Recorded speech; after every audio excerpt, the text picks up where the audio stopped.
Hello and welcome to Lost Love Chronicles. Dear listeners, before we get started, drop a quick hi in the comments and let us know where you're tuning in from. Also, if you have any suggestions for us to make the channel better, please let us know.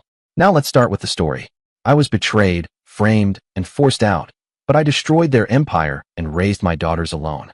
One afternoon, my bed woke me up just as I was about to take a nap. I reached over and pressed the button. "Sir, there's a lady here who wants to see you," my secretary said. "She's been dismembered," the machine replied with a strange voice. "Colette, I'm quite busy right now. Could you ask Val if she can see her for me?" I answered. Valerie, my private assistant, usually handles most visitors. Honestly, I wasn't really busy. I'd become a loner and was just resting in the afternoon. Colette knew this, so disturbing me was unusual. "The lady says it's highly personal and urgent. She insists she can only speak with you," Colette pressed. "Tell her she'll need to schedule an appointment. Maybe next week," I said hesitantly. "The lady insists it's urgent and is very determined," Colette insisted. "Fine, all right. I guess I should see her. Bring her to my office in about 5 minutes," I conceded. I got out of bed, quickly washed my face to wake up, and made my way to my personal office. Looking out the window at the city below, I thought, I despise this bloody place. I hate everything about it. I probably even hate everyone working in the 17 stories beneath me, even if they all work for me. Colette entered without knocking. She never did anymore since I was rarely in my office. I was only the public face of the organization now. I stayed in my penthouse because I had nowhere else to go and nothing to do. Colette was supposed to be showing a young woman in, but she strode past her into the office with an officious air. The unexpected grandeur seemed to catch the visitor off guard, knocking the wind out of her sails. I could tell she was uncomfortable in this setting, clearly out of her element. Before Colette could introduce us formally, the woman spoke. "That's Mr. Jason Crawford, right?" "Yes," I replied. "I'm June Parsons from Zulu Social Services," she said. I'm not sure if she intended to intimidate me with that statement. "What can I do for you? Or is it Mrs. June Parsons from Zulu Social Services?" I asked. "Please call me June. We try not to be too formal," she replied. I noticed the confusion on her face. Neither I nor this environment matched her expectations. She was used to working with people on the opposite side of the financial spectrum, and here, with me, she seemed completely out of place. "It's okay, June. You can call me JN. What can I do for you now?" I asked kindly. "Pardon me, Colette." "That's all right. You're free to leave, Miss Parsons," I said. Colette gave me a knowing glance and wink as she left, closing the door behind her. My visitor was very pleasant, though gold diggers had used stranger tactics to reach me in the past. "Hello, Mr. Crawford." "Jason, I apologize. I work for social services, and I just want to tell you," she began. "You've already said that several times. Please tell me how I can help," I interrupted. "Where do I even begin?" she asked, glancing around the room. The elegance of the place was clearly not what she had expected. "Look, I have a case involving 2 children and a mother who attempted suicide. You might want to read this note. It was found beside her." She handed me an envelope containing a letter rather than a simple note. I settled into my large swivel chair and opened it. The first line read, "My dearest Jason." I immediately recognized the handwriting. My mind flashed back 11 years, to when my once happy life came to a sudden, devastating stop. Damn, I remembered that hellish morning. A water main had burst on Chiswick High Road, causing gridlock as people struggled through the detours. Trying to slip into my office unnoticed, I was already an hour and a half late. My commute had turned into a nightmare for the second time that week. When I arrived, June, my secretary, although she actually handled 3 or 4 of us, looked at me sharply. "Jason, where have you been? Why wasn't your phone on?" she asked. Damn, I must have forgotten to charge the blasted thing last night. I admitted it was becoming a habit. By the time I got home, I was too tired to think straight. "Trent Jordan has been trying to reach you since 9 this morning. He's really worked up about something. You need to get up there smartly. They're such jerks," June said. That was all I needed to hear. Since his father retired, that arrogant little brat had been acting like he owned the place. Trent and his brother thought they were the best thing to happen to the industry, but neither had a clue how to negotiate or keep clients happy. I wondered who the little scumsucker had pissed off this time. "Thank God you're here, Jason. I've been looking all morning. You seriously need to fix your time management skills," Trent said as I stepped into his office. "If you hadn't moved the damn office from Slough to Chiswick, I wouldn't have to deal with these awful traffic jams every morning and evening," he added. My mind was racing, thinking about why I didn't have the guts to say that to him. But don't we all think things like this? "I'm sorry, Trent. There was a water main break on the high road," I explained. "Okay, you made it on time, at least." I thought, "You have that fancy flat paid for by the firm just a couple blocks away, where you stay during the week with that little tart your missus doesn't know about, to keep you warm at night. Anyway, Something was wrong with the Jameson account. They were late on their deliveries again. I need you to go out there and talk some sense into the Jameson board. Smooth things over their threatening to take their contract elsewhere. If that happens, not only will heads roll here, but also at the facility. You tried sweet-talking Jameson before, Trent said, confident you can do it again. And why aren't you going to? I wondered. While you're at it, take your brother Roland's mountain of stuff with you. You're wrecking this damn company. If your old man knew how you two were messing things up here, he'd be spinning in his grave, Trent added. We say things like that, don't we? I wished I could say them too, but if I did, I'd probably be in over my head. I'm going to call Spencer Jameson. I'm sure he'll come around. We've done business with him for years, Trent said. You're on the noon flight. Old man Jameson's retired, and his nephew, Paul Jameson, is the new chairman. Both Roland and I can't travel this week. We're both booked solid. The flight leaves at 12 o'clock. Damn, I thought I won't be able to go. I need to get home first and pack. Besides, I'm supposed to take Sienna to the theater tonight. She's been begging me for months, I protested. You'll have to take her another time. Don't worry, you'll be reimbursed for the tickets. The play runs through Saturday night, Trent said. Sienna had been pestering me for weeks, but with the Carter contract consuming all my time, I'd been getting home too late every evening. Now that Carter's deal was settled, I figured my evenings would be free for a while. I know the last night is sold out. Tonight was the only day we could get tickets, I said. If I go to New York, I won't be able to respond until at least Friday. Sienna's going to lose it, I added. Will she have to go with a friend then? Sienna, more than anyone, understands how crucial the Jameson work is to our organization. It makes up over half our revenue. Call her at the factory and tell her to go home and pack your bags. You'll never make it home and back to the airport in time. Now get moving. We can't afford for you to miss that flight, Trent insisted. Cheeky little scumsucker, I thought as I left his office. I assumed I'd started working for Henry Jordan straight out of college. It was only a minor issue when I first joined. Jordan & Sons made machine tools. Henry Jordan had gotten in early, years before Maggie Thatcher declared that businesses had to stand on their own 2 feet, and banks began calling in overdrafts. Many British engineering firms went bankrupt. Henry Jordan was one of the vultures who bought up obsolete plant and machinery. He refurbished it in his small workshop and sold it at a modest profit to companies across the developing world. Henry Jordan was a staunch conservative. I suspected much of the profits vanished into offshore accounts. It wouldn't do for a good Tory to pay too much tax. When bankruptcies started thinning the market, Henry shifted the company's business model. He became an agent for corporations wanting to sell machine tools throughout Europe. It was simple. Machinery arrived in parts, was assembled here, and then delivered anywhere in the EC. The company thrived at least until Henry's 2 sons were old enough to join. Unfortunately, both had gone to university and were eager to implement a just-in-time system. It worked fine on a production line, but in our business, it left no room for error. Parts came in from all over the world, and there were always delays, dozens of potential reasons why. Most of our clients understood the reality, but if the brothers had just built a few days buffer into their delivery estimates, we wouldn't have faced nearly as many issues. It was always obvious to me. Tell a customer they'll get their order in 3 weeks, then deliver it 5 days early, they're thrilled. Tell them 2 weeks, then deliver a week late, and all hell breaks loose. Never promise what you can't deliver. What I couldn't understand was why Trent insisted I go to New York. The brothers had just finalized the new Jameson contract. They should be the ones to fix things if there was a problem. But I knew how it would look to the board if everything went sideways. I'd be the one to carry the blame. Back at my desk, I called Sienna's office at the Slow factory. Yes, she worked for Jordan & Sons too. That's what Trent was hinting at. If things went south, it wouldn't just be my neck on the line. Sienna's might be too. Sienna and I had met when she first joined the typing pool. Yes, a typing pool. That gives you an idea of how long ago this was. We hit it off right away, though we didn't get together until the office Christmas party that year. You know how those go, everyone stealing kisses under the mistletoe. When I kissed Sienna, something clicked. We didn't talk about it, but from then on, we were a thing. I remember someone eventually asking us to move because others were waiting for their turn under the mistletoe. We never really talked about the kiss. We were just together. We went a little crazy buying each other Christmas presents. I even went to her family's Christmas dinner. I think they were expecting someone else, probably someone more official, but no one said anything. We rang in the new year together and woke up in my bed on January 1st. That was the first time we really got close. I'm a little ashamed to say I don't remember much about that night, but I do remember this. Sienna never went back to her family's place. For months later, we were married. At home, I had the best 10 years of my life. Work was great, too, until Henry's sons finished university and joined the firm.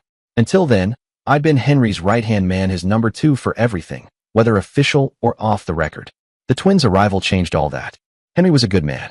He didn't immediately place them above me in the company hierarchy, but I could tell they resented the influence I had over him.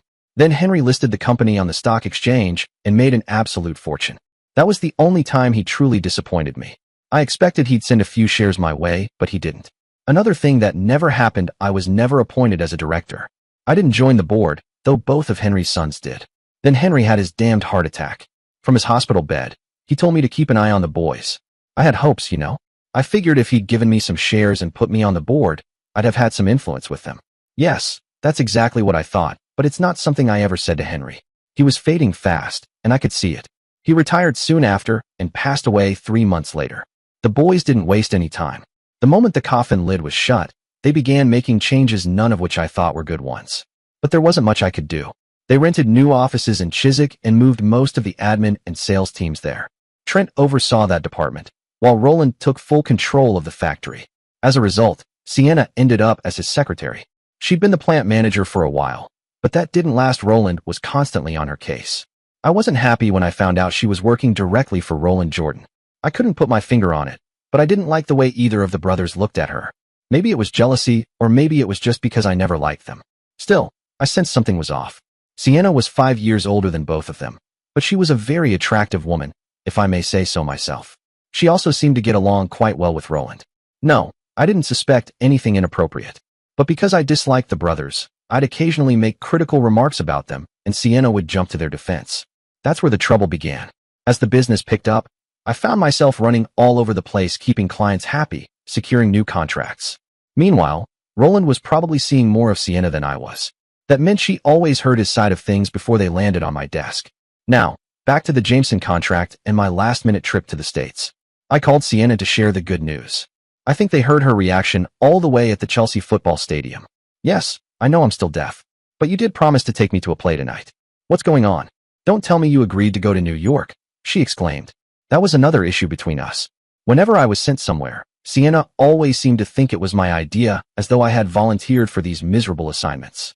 I never understood why. From our conversations, it was clear she truly believed I had a choice in the matter. Sienna, Trent just told me I have to go. You do know about the problems with the Jameson contract, right? Hasn't Roland mentioned any of it? There are always problems lately, she snapped. But why is it always you who has to fix them? Especially tonight. We were supposed to see the play. I'm tired of how you've been treating me. But what about my play? She went on. Do you see what I'm saying?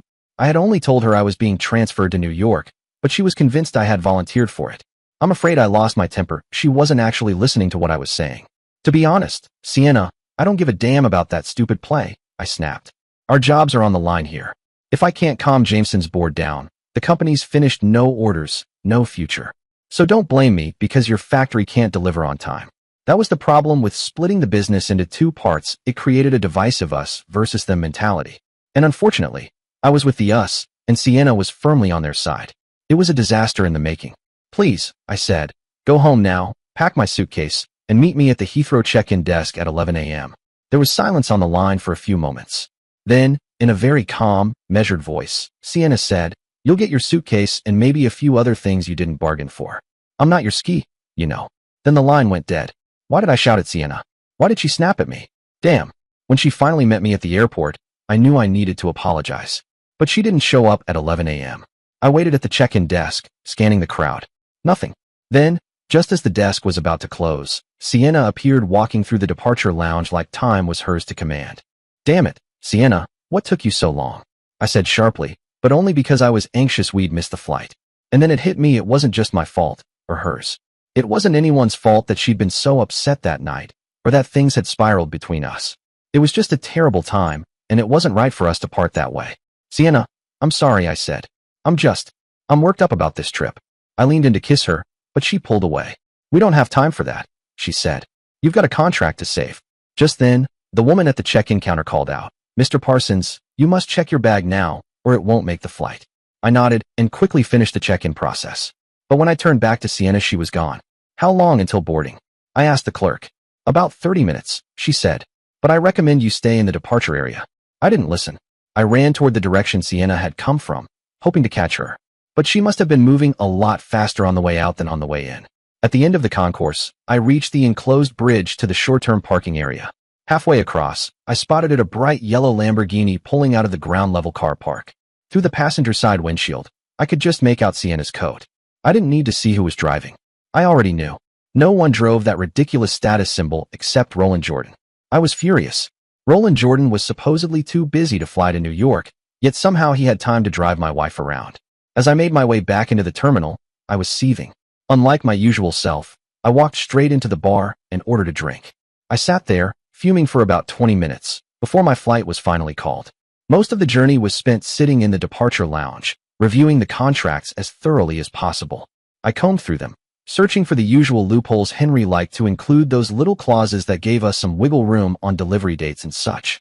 But it seemed the younger guys had handled most of the recent deals, and those modest back doors were now firmly closed. When I arrived at JFK, I was greeted by none other than Paul Jameson himself, along with Paige, his personal assistant, clearly a hand-me-down from his uncle, and a small entourage of familiar faces. I'd met Paul before, though calling him the kid was a stretch. He had always reminded me of the Jordan brothers next door, and I only had a few years on him. Back when Spencer Jameson was still active, he had done most of the talking. Paul had always been just another agreeable shadow, nodding along with Spencer's every word and chuckling at all the right times. Paul's overly enthusiastic welcome immediately put me on edge, as did the fact that his team insisted on carrying my bags and laptop to the waiting limo. "We've assigned you the company suite by the door," Paul explained. "I expected to see you during this trip, but the timing's not great. He's still on his world cruise. Told me to let you know he'd catch up with you when the ship docks in Southampton." That caught me off guard. It was strange for Spencer Jameson to want to reconnect, especially now that he'd retired. Sure, Henry Jordan and I had crossed paths a few times over the years, mostly through business dealings. I never assumed we were anything more than cordial colleagues. Why on earth would he want to meet now, after stepping away from it all? Henry had always stayed at the Waldorf Astoria. I, on the other hand, preferred something a bit more modest when traveling alone. But Paul informed me the suite was corporate property, so I figured it would be unoccupied. I couldn't quite imagine the Jordan brothers springing for luxury on my behalf otherwise. Paul dropped me at the Waldorf and said Paige would return to collect me for dinner at 7 o'clock. He and his entourage then departed. This trip was growing more bizarre by the minute. Technically, I should have been the one inviting Paul to dinner. By now, it was about 4 p.m. local time. I started to wonder if Sienna had gone to the theater on her own after all. She already had the tickets. I called our home number as planned. No answer. It would have been around 9 p.m. in London. I sent her a text asking if she was enjoying the play and who she'd taken with her. When Paige arrived to pick me up, she found me still on the phone. I hadn't received a reply to my message, and I figured Sienna must have been home by then. I tried the house phone again, still no answer. This time, I left a message on the answering machine, letting her know I was heading out to dinner and would call again the next day. As I moved to leave the room, Paige grabbed my briefcase and placed it back on the chair. "I picked it up somewhere," she said. "This is primarily a social occasion. Jason Paul wants you to meet his family tonight. He mentioned it was unfortunate your wife couldn't join you." "What's going on, Paige?" I asked once we were in the car. She took a moment to consider her response before finally saying, "Paul simply believes you, and he should be doing much more business together. He wants you to really get to know one another. He also wants you to meet the entire Jameson board of directors." None of it made much sense, at least. Not until I began to suspect that Jameson and partners might be trying to recruit me from Jordan and Sons. It was the only logical explanation for all the odd behavior. Dinner that evening was outstanding, and nearly all the Jameson board members were there, along with their wives. Afterward, we went to a nightclub where some of the group danced. I didn't join in. I was too tired after the flight and had been awake 5 hours longer than anyone else. But as the night wore on, I became more convinced my headhunting theory was correct. Every board member made a point of speaking with me, making me feel welcomed. Paige stayed close the entire evening, almost like a personal assistant. Whenever someone approached, she'd quietly tell me their name and share whatever background I needed. By the time I returned to my room, it was around 2 a.m. in New York, 7 a.m. back home. There were no messages on my mobile, and reception confirmed that Sienna hadn't left anything for me there either. I considered calling her, but figured it was still too early, especially since she'd likely been out late the previous night. I was dead asleep when breakfast arrived at 11 a.m. loudly enough to wake the dead. Right behind it came Paige again, slipping back into her now familiar role as my assistant. "At 12 o'clock, you'll meet with the entire board. It shouldn't take long. After that, Paul's invited you to play a round of golf. Do you play?" "Of course you do. I remember you and Henry playing with SJ. Anyway, straight after the meeting, you'll take a rooftop helipad flight to George's estate," she said. "Paul wanted to know how eager you are to return to London. That really depends on what Paul and the board say about our delayed deliveries, I replied. I believe they'll be pleased with whatever you have to say. After all, you're the one they know and trust now. So let's go, or you'll be late, Paige added, suddenly losing her usual composure. She seemed oddly flustered for a moment and eager to exit either the room or my presence. Truthfully, I hadn't caught everything Paige was saying. I was more focused on calling Sienna. I tried her office at the factory, but the switchboard operator at temp thankfully cut me off, saying Sienna wasn't in that day and not recognizing my voice. When I asked if she knew why Sienna wasn't in, she didn't ask who I was, just said she had no idea. I don't know why, but something, maybe a sixth sense, urged me to ask her to connect me with Roland Jordan. She told me he was also out of the office that day. I was furious. I tried calling my home number again, no answer. Then I dialed Sienna's mobile. It was switched off. Roland's phone was off too. By that point, I'd completely lost my temper. I called Trent Jordan at the Chiswick office. The moment he answered, I demanded to know where Roland was. I told him there was something in the contract I needed Roland to clarify. It struck me that Trent took just a bit too long to respond. I assume Roland has gone to Brighton. He's meeting with Carter's industry directors today, Trent said. I believe he mentioned taking Sienna along to take notes. Typical Trent, relying on vague memory. I thought to myself, you lying little loser. I closed that horrible contract last week, signed, sealed, and delivered. What kind of rubbish are you trying to pass off on me now? But I didn't say it out loud, it was only a thought. When Trent asked how things were going on my end, I told him I might need to stay a few extra days to smooth things over. As soon as I ended the call, I rang Monty Carter's secretary in Brighton. She confirmed that Roland had no meetings scheduled with her boss that day. In fact, she couldn't recall them ever meeting at all. Just then, Paige reappeared and urged me to hurry up and get ready for the meeting. I crammed down the rest of my breakfast and rushed into the shower. We arrived late, but no one seemed to notice. What followed was a whirlwind of introductions and a tour of the facilities. We didn't sit down in the meeting room until around 1 o'clock. The negotiations were a farce.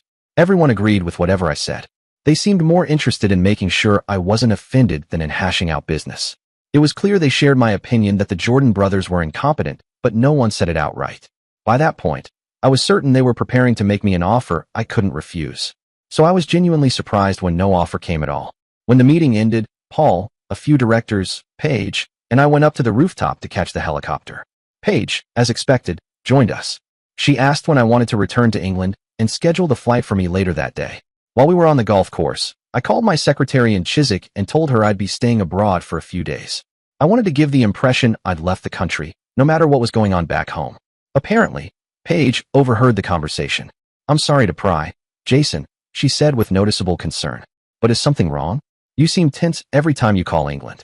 I'm not entirely sure, but I have a feeling something isn't right back there, I said. However, I think it's something personal. Jason, we've known each other for a long time. Can I help you? Paige asked gently. You already are, I replied. I know you're good at staying under the radar. She nodded. I am. So what can I do? You could help by making sure no one finds out I'm flying home tonight, at least no one in England. If what I suspect is true, I want to try and catch them in the act. My God, you don't think your wife is? I don't know, Paige, I interrupted. But we had an argument before I left, and she hasn't been where I expected her to be when I've tried calling. Her phone's been off, and I haven't been able to reach her. Maybe she's still upset, but there's also someone I can't get a hold of either. And another person over there is lying to me. There has to be a reason for that. I can see why you're eager to get back, Paige said thoughtfully. Listen, if anyone from England calls, I'll have the call redirected to me. Besides Paul, I'm the only one who knows you're flying out tonight anyway, and all of Paul's calls go through me. So no one trying to reach you will actually get through. You can call them back on your mobile, and they'll have no idea where you are. Thank you, Paige. I should get back to the game now, I said. While we were talking, I noticed Paul heading in our direction.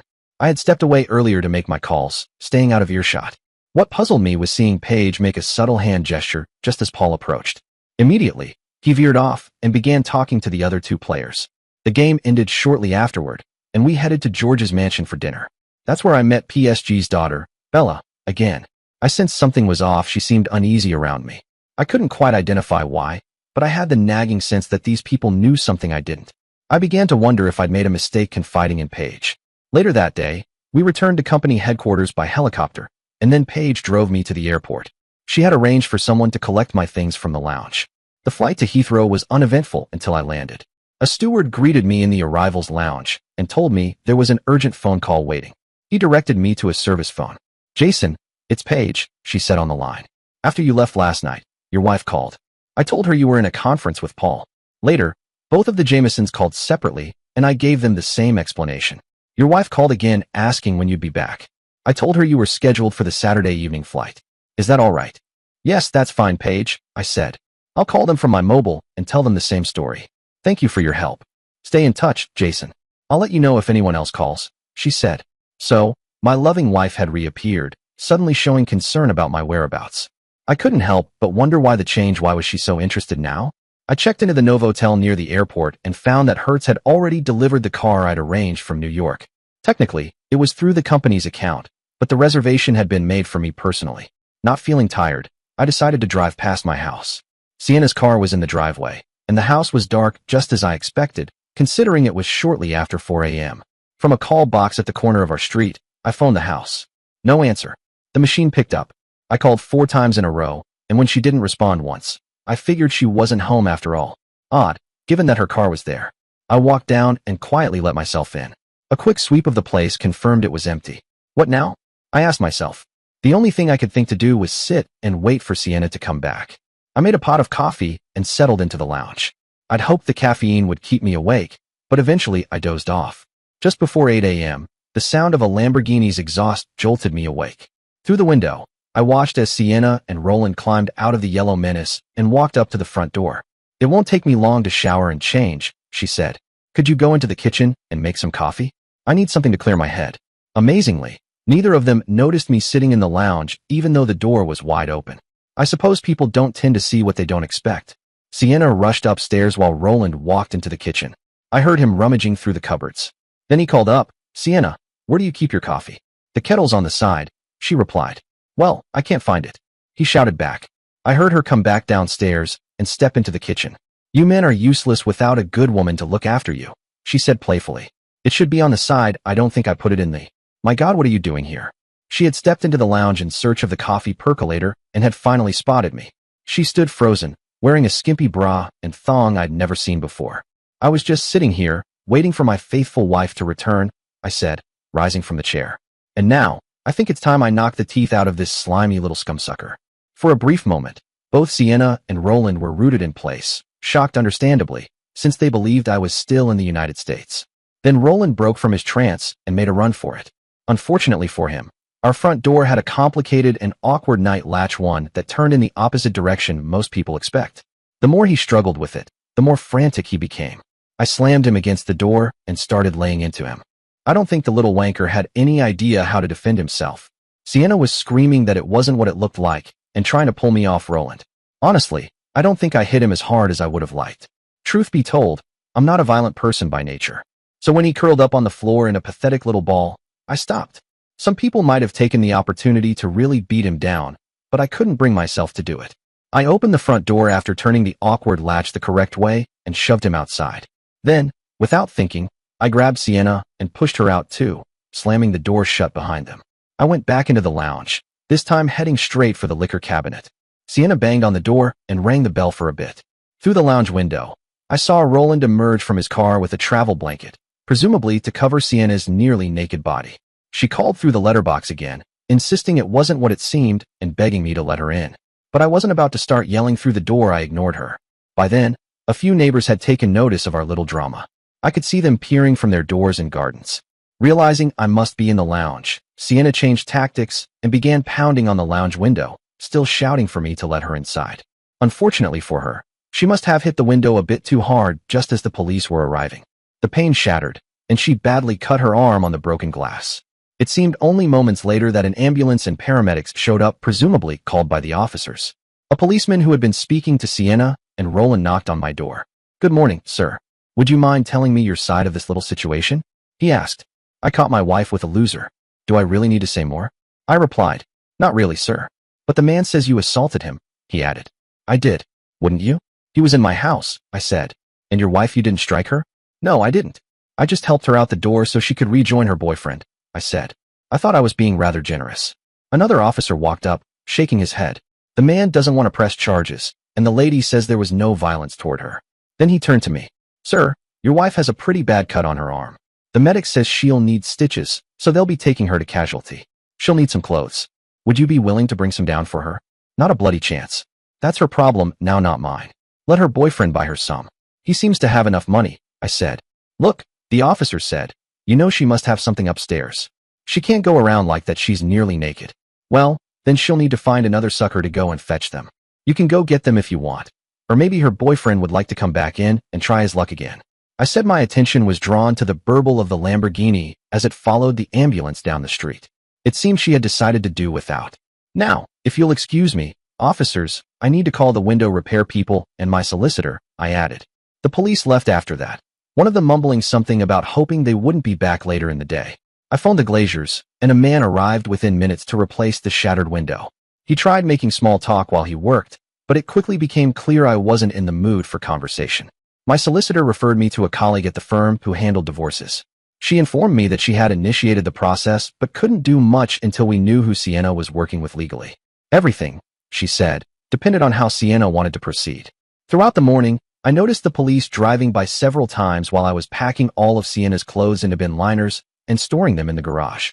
I assumed there was some communication between the police and Sienna because around 4 o'clock in the afternoon, a different patrol car pulled up outside. This time, it was just one officer, and he stayed in the vehicle. Not long after, a Ford Transit van driven by one of the lads from the factory came down the street and backed into my driveway. Using the remote, I opened the garage shutter. It was obvious why they had come. Sienna, her arm in a sling, stepped out of the passenger side alongside a woman I recognized from her office. While the man and the woman loaded her belongings into the van, I heard Sienna trying the service door between the garage and the kitchen, but it was locked. She came around to the front and rang the doorbell. Jason? Jason, I need to talk to you. You've got it all wrong. Nothing happened between Roland and me. Jason, do you hear me? I know you're in there. Please, let's talk about this. You're making a terrible mistake. She called through the letterbox. I opened the door briefly, shoved her handbag into her hands before she could say anything else, and slammed it shut again. I had already removed her credit cards and house keys from it. From the window, I watched as she spoke to the police officer, who finally got out of his car. He kept shrugging and shaking his head. After a short exchange, he pointed to a spot on the driveway, presumably telling them to wait there. Then he came up and knocked on the door. Sir, your wife would like to speak with you, and you should understand that you can't legally bar her from the marital home, he said when I answered. You can tell her we have nothing to talk about. The house is already on the market because she made it clear it wasn't our marital home anymore. If it were, she'd have been in it last night instead of off with her boyfriend, wouldn't she? Have her solicitor contact mine.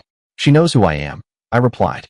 The officer went back down the drive and spoke with Sienna and her friends briefly, but with clear frustration.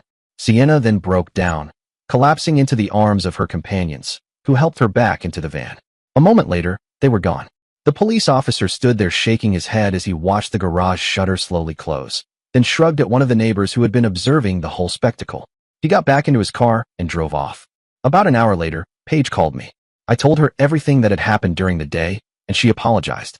She asked what my plans were, and I told her about the divorce and how I wouldn't be able to continue working for Jordan anymore. Paige insisted I stay in touch and made me promise to do so. She also mentioned that Spencer Jameson would be calling and that I needed to keep in contact with him so he could locate me. Paul had already mentioned Spencer Jameson's upcoming visit, but I was still curious why it was so important. It was midnight by the time I returned to the Novotel. I couldn't face sleeping in that house again, too many memories. After breakfast the next morning, I called my secretary, June, to ask if Trent was in the office. She told me he wouldn't be coming in that day and asked what was happening. I explained the situation immediately. June was visibly upset. I swear she was crying when I told her. She said Trent had confided in her that he expected me to resign once I returned, and she got the impression he had avoided the office that day. When I arrived, Trent's absence struck me as odd. I would have expected that after what happened with his brother, he'd have relished the chance to fire me. After all, Roland was one of the company's directors, and there was definitely no love lost between us. Nothing about any of this made sense. First, I was sent to New York. Trent had insisted I go, but when I got there, everyone at Jameson acted surprised I had come. Yes, there had been some late deliveries, but no one was losing their minds over them. Then there was Roland's involvement with Sienna. Yes, she was an attractive woman, but Roland was known as a bit of a womanizer who always had some young girl on his arm. Sienna was at least 5 years older than him, and nearly 10 years older than his usual type. I don't know, maybe they'd fallen in love. They had spent a lot of time working together, but I doubted Roland would have settled like that. I went into the office to collect my personal belongings. While there, I took the opportunity to wipe the hard drives on both my company computer and the laptop I carried, but not before copying the contents on his zip drives. I personally handed my resignation letter, which June had prepared, to the personnel officer. While I waited, he arranged for my final salary and bonuses to be deposited directly into my bank account. The accounts department was hesitant at first until they realized who was resigning. Nearly the entire staff helped me carry my things down to the rental car or came outside to wave me off. I had left my company car safely locked in the garage back at the house. I wanted to be sure I had everything. I made sure I had everything I was owed before returning the company car. That was really it. I stayed at the Novotel for about a week before finding a flat I liked. The house sold quickly. It was in a good area, and I priced it to sell fast. I decided to take a few months off to consider my next steps. To be honest, I was still expecting an offer from Jameson's and didn't want to commit to anything else too soon. As for Sienna, I saw her a few times. Both times, we had heated arguments to be precise. I called her a cheating little 304, and she fired back. Civil discussions between us were impossible. I was surprised she didn't shake hands with Roland right away. She didn't move in with him until several months after I kicked her out of the house, where she'd been staying in the meantime. I'm not sure exactly when, but the guy I hired to keep an eye on her said she moved in with Roland shortly after our first major disagreement at the solicitor's office. That meeting almost ended with the cops being called. I think that's when she realized we were never getting back together. Our second clash came when we signed the divorce papers. Sienna looked odd, sitting at the table before I entered wrapped in a large winter coat and sitting strangely. My solicitor and I sat opposite each other while the settlement details were read aloud. Then Sienna signed the documents, which were placed in front of me. As I approached to sign, Sienna asked, "Jason, are you sure you want to do this? There are some things you really need to consider. Did you hear any cheating, lying little 304? Say something, Sandra." I glanced at my solicitor. Sienna launched into a tirade, calling me all sorts of names. I quickly signed the papers and left without saying another word. As I said before, I had no desire to engage in a shouting match with her. A few weeks, maybe a month, after the divorce was finalized, Paige called to let me know Spencer Jameson would be in Southampton that weekend. I arranged to meet him at a hotel in town. After the usual awkward formalities, Spencer and his wife chatted with me about their cruise for a while. Again, I got the feeling he was up to something. The guy was just a client I'd known for years, but he was acting like a long-lost friend. We went over the condolences regarding Henry's death, and Spencer expressed how sorry he was about what happened between Sienna and me.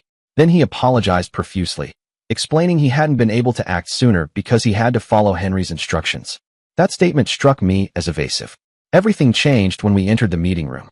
Sienna greeted me with a hug and a kiss on the cheek, as usual, then handed the briefcase she was carrying to Spencer. Spencer's wife and I left the room before he opened it. "Right, Jason, let's get down to business," he said suddenly. "Tell me, what did you think when Henry floated the company but didn't give you any shares?" I honestly didn't know how to answer. After all, it was his company, and he could do whatever he wanted with the money. I said, "But you helped him build it. From what I know of Henry, I'm guessing you've gone out on a limb for him more than once." He pressed. I didn't respond to that. I figured he'd get to the bottom of it all soon enough. "Did you know Henry also owned a large portion of Jameson's through offshore holding companies? Those same companies also hold a significant share of Jordan's stock." This was news to me, but I decided it was best to stay quiet and listen. Spencer continued, "Tell me, what did Henry say when he retired?" I replied, "He realized he didn't have long to live. He asked me to try to keep his boys under control, but since I wasn't on the board, there was little chance of me doing so. Yes, I'm sorry to have to tell you this, but he did it on purpose. He expected the boys to bankrupt the company within a year or so and didn't want your name on the paperwork. He expected them to try to shift the blame onto you. You do know that if a company goes bankrupt due to mismanagement, the directors can be barred from holding other directorships, right? Anyway, he figured the boys would bleed the company dry before long. Now, these papers make you the primary shareholder in those holding companies essentially. They're yours," Spencer said, placing a stack of documents on the table detailing all of Henry's numbered bank accounts. "I was supposed to hold on to all this until Jordan and Sons went under, but given what the brothers did to you, I believe you should have them now. Did you know that under the terms of their father's will, the brothers couldn't fire you? I see you haven't. I believe the lowlife set you up so you'd resign," he said, leaning back and looking at me. "You know, Jason, you're a very wealthy man now, but all your money is tied up in offshore accounts. You'll need to figure out how to bring it back into the country legally. I can show you some tricks. I have some very inventive accountants," he added. My mind was racing. He had just told me that Roland Jordan seduced Sienna and destroyed my life solely to push me out of the firm. "But why?" I asked. "You seem angry, Jason. And I don't blame you," Spencer said. "Look, Henry never believed the boys were really his. Martha had affairs while Henry was away at work. He had DNA tests done a few years ago and, for a time, believed he was their father, even though they weren't his sons. Eventually, he accepted they knew he wasn't their biological father. He found out they said terrible things about him behind his back. Henry always said you were more like a son to him, so he decided to leave you all his money. He assumed the boys would ruin the firm. I believe he wanted them bankrupt and penniless, just like you probably do. But what about Jordan's staff? Everyone will lose their jobs, I said. No, not if a large American company steps in to pick up the pieces. Do you get Henry's little game now, Jason? Jameson's plans to cancel its contracts with Jordan's within the next week or so. Then, the next day, one or two of Jordan's offshore shareholders will sell a large number of shares on the London Stock Exchange. That should crash the stock price. A hint will be given to the appropriate bank directors, who will then call in the company's loans. After that, a consortium will step in to purchase the company's remaining assets from the banks. I'll let you guess who will lead that consortium and become the main shareholder. That part, however, will remain a secret. You will, of course, renegotiate your contracts with Jameson's. Hey, maybe one day you'll even invite me to join your board of directors. If Jameson's and Jordan's merge, you'll also be appointed to Jameson's board. How does that sound to you, Jason? He asked. I said, I don't understand. Why didn't Henry just leave the company to me from the start? You'd be fighting will-related challenges for the next 20 years. You were with Henry almost every day of his working life. Over the past few years, Henry had become a bit eccentric. He was sure the family would claim you had undue influence over him. They were convinced he had hidden money overseas and have spent a fortune recently searching for it. That's why Henry delegated everything to me. Anyone tracing your money will find it comes from me.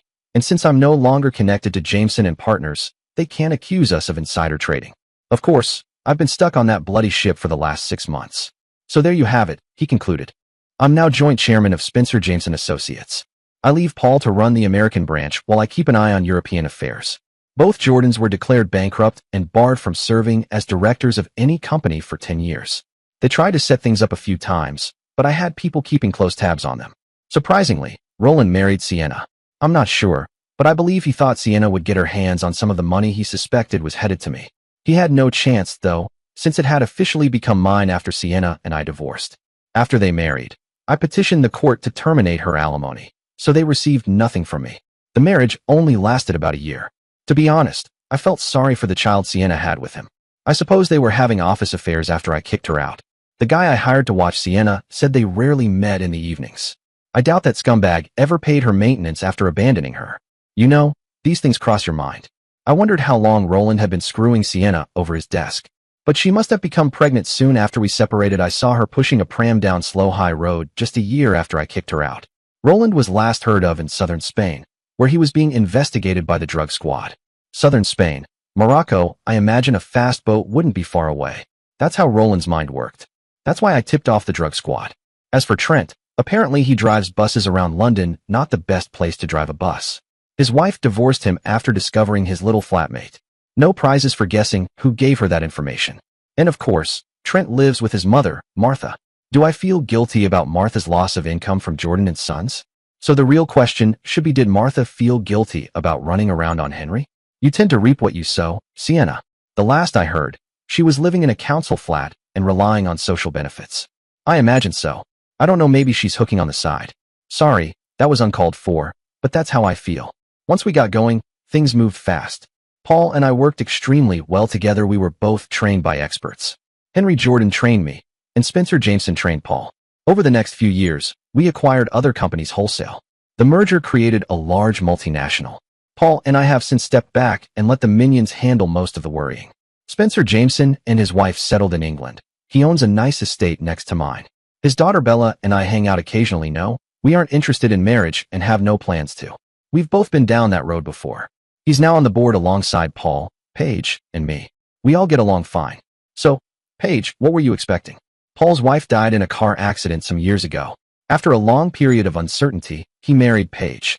Paul says she married him because she was tired of waiting for me to ask her, why am I living alone in this penthouse? Something's been missing from my life since then. When I'm living day to day, if a profit opportunity arises in the market, I seize it, but there must be more to life than making money. Okay, now this social worker is handing me a letter from Sienna. I read it quickly, then pressed the intercom button on my desk. Colette, could you please check if Bella is in the building and ask her to come up here as soon as possible? I asked. Yes, sir. I saw her earlier in her office, and she hasn't left since, Colette replied. A few minutes later, she was at my door and came in. I handed her the letter without saying a word. As we read it, she took a few deep breaths, clearly angry. The vicious, vengeful little witch. Any ideas? She asked. Not the slightest, I said. What are you planning to do? Come on, Bella. I have no choice in this matter. Turning to June Parsons, I asked, what hospital is Sienna in, and what's the prognosis? You remember when I was there last evening? They had no idea she'd taken a cocktail of drugs, almost everything she had in her house. They pumped her out, but they don't know how long she was unconscious. The doctor said it'll take some time before they have a clear idea. As for the children, I placed them with an emergency foster mother last night.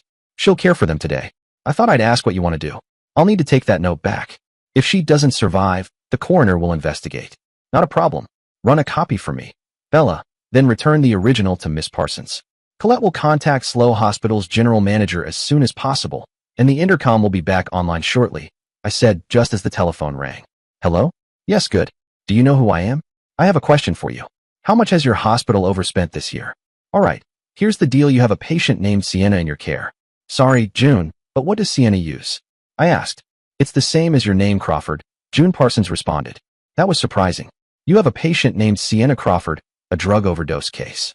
If she survives, your hospital will receive a £1 million check from me. If she dies, you get nothing. Do you understand? Good. I don't want any corners cut. No expense spared. Goodbye, I said. Surely they're doing everything they can, Bella commented. I don't trust the bloody bureaucrats who run our hospitals these days. You hear a lot about how they try to cut corners. Sometimes I just wonder. Anyway, flashing £1 million at them can't hurt, and I'm confident they'll do everything possible to help Sienna. Right. Now, let's go collect my kids. I assume that's why you came here in the first place, June? I said. Mrs. Crawford claims they are your children in her letter. I don't see any harm in delegating their care to you for the time being. But until a judge says otherwise, they're your responsibility, June replied. You don't need to worry. They'll be in good hands, and I'll keep you updated on what's going on with them. With your permission, we'll drive them to my house near Swindon. There should be plenty to keep them entertained until we know how Sienna will be. We can travel up the motorway in about an hour to visit her in the hospital, she said. I'm glad you're thinking that way, Mr. Crawford, June said. Come on. We began this conversation with you in June. I'm sure the kids will be more relaxed if we keep it that way, I replied. The three of us headed to the basement parking lot.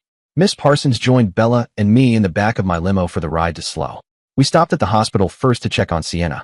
The doctors weren't willing to make any commitments at what they called this early stage.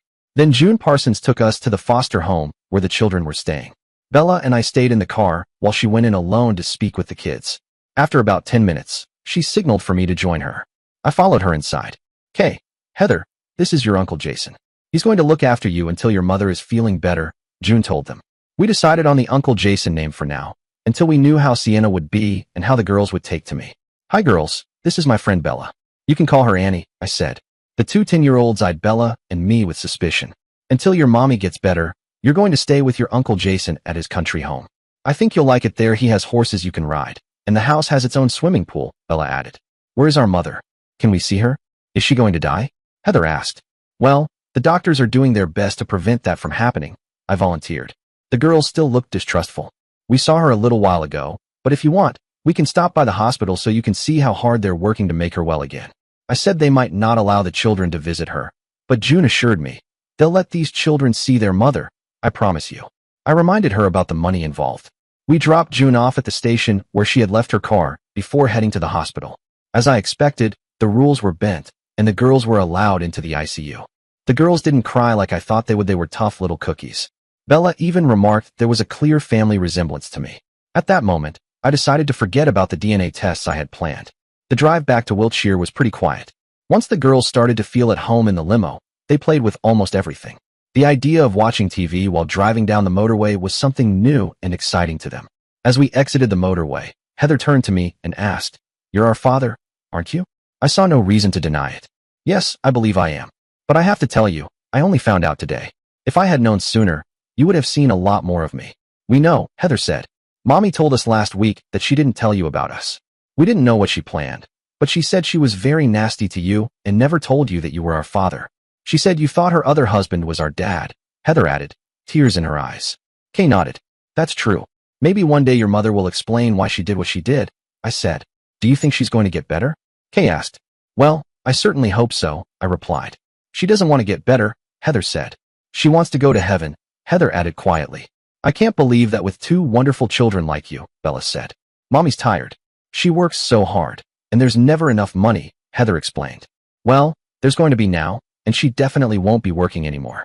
See that little house? I said as we entered the grounds of my estate. When she gets better, I'm going to ask your mother if she'd like to live there.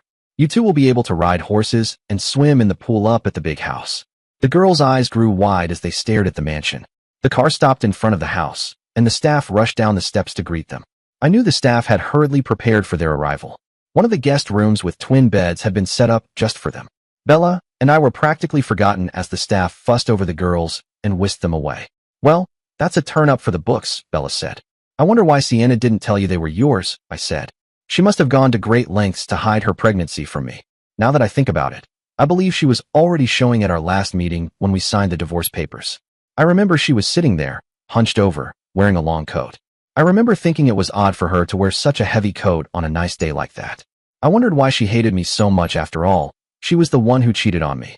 How else did she expect me to react when I found out she was sleeping with that loser? You'll have to ask her that, assuming she survives, Bella said. The children settled in very well, I thought. They loved all the attention from the house staff and seemed to be enjoying themselves a lot. Every night, I tucked them into bed and told them a little more about their mother and my life with her stopping short of the last year. 2 weeks later, I entered the room where Sienna was sleeping. She had woken up in a conscious state for the first time the night before. I placed the letter she had left in her hand and waited for her to wake fully. I suppose I must have dozed off while waiting. Hello, Jason. I apologize, were the first words I heard her say. I glanced at her and saw she was staring at the letter in her hand. How are my girls? She asked. They're fine. I left them at the swimming pool this morning. I can tell you, they're wearing my staff out. They're two lovely girls and a real credit to you. Bella is going to bring them here this afternoon, I told her. Thank you. I'm sorry I hid them from you. It was a foolish thing I did out of anger, but once it was done, I couldn't figure out how to undo it, she said. Well, I couldn't think of a worse way than the one you chose, I replied. I'm sorry, but I was desperate. You know I owe thousands of pounds I just can't pay back. Roland left me with so many debts he made me sign for everything. I think that's why he married me, because as a bankrupt, he couldn't get credit, she explained. You don't owe any debts now, Sienna.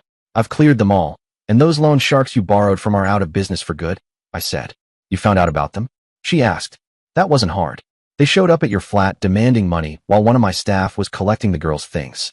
He told them to come back later, and I think they got quite a surprise when they did.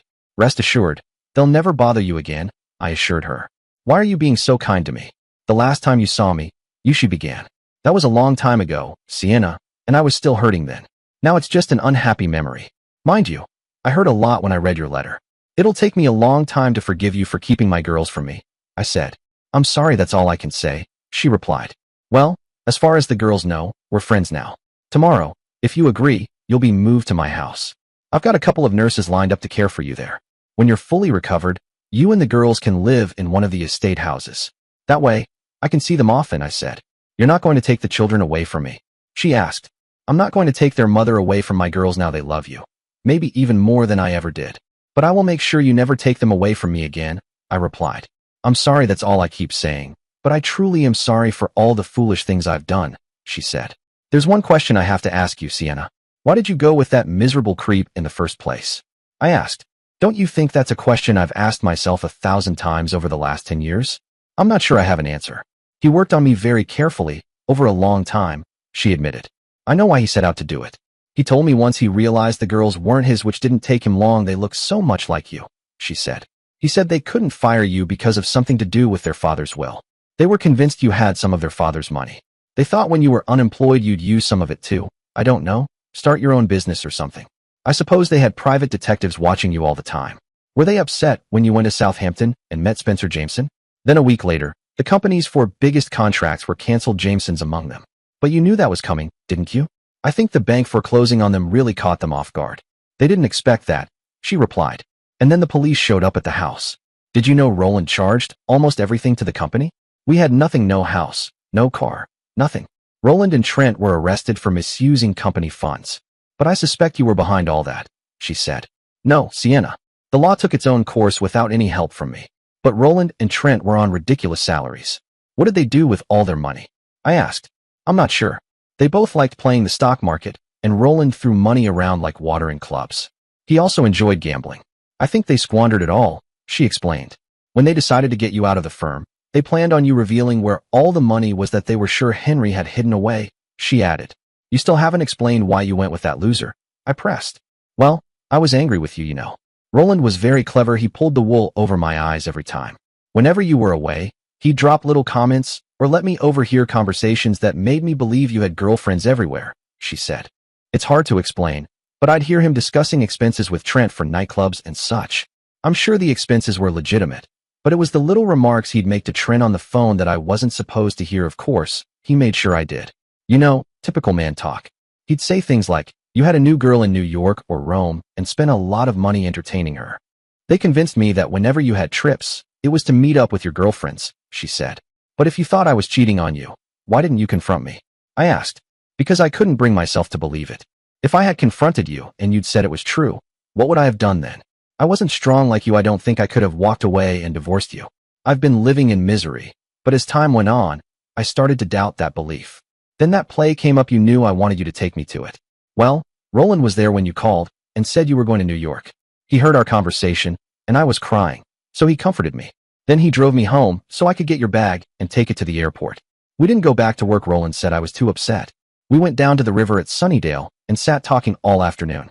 After that, he took me out for a meal and to the play that night. I think I must have had too much to drink.